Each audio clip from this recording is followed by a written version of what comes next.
the gay real world, Orlando. All right, Matt, thank you. Well, how would you feel if your neighbor ran a business out of his home? What if that business was an internet site featuring gay porn? Our Scott Fralick takes us for a tour of that home-based business in Seminole County and talks with neighbors who aren't happy it's operating. Behind the white picket fence, a home to 6 gay men living their lives on the web. This internet site is based out of their Brantley Harbor home. It shows young men living their day-to-day lives. Aww. Residents let Fox 35 enter their world. There are 24 cameras capturing every single angle of life. Website subscribers get to see the men doing everything and anything. But neighbors who just found out what's happening feel jerked around.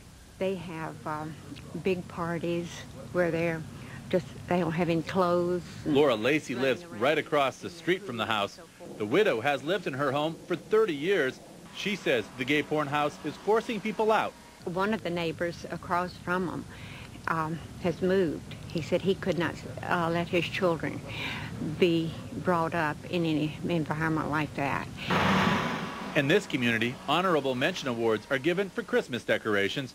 Neighbors have 2 complaints. They say the house is really a business, and they complain about the ever-changing lineup of who lives in the home. We don't want them running a boarding house, and we don't want them running a business. Inside the home, residents feel pressured. Do you feel you're being persecuted for your sexuality? Yes, in part, I do.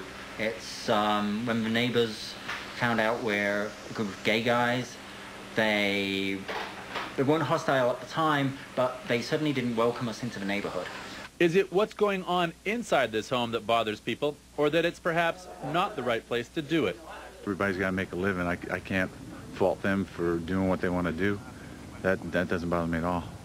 I don't like the fact that they're doing it in a place where it's not zoned.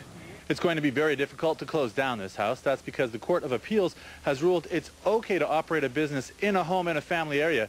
That's because customers don't actually come to the house. In Altamont Springs, Scott Fralick, Fox 35 News. Scott says the men have been living in the home since August. They say they moved from another location where they operated for nearly 3 years.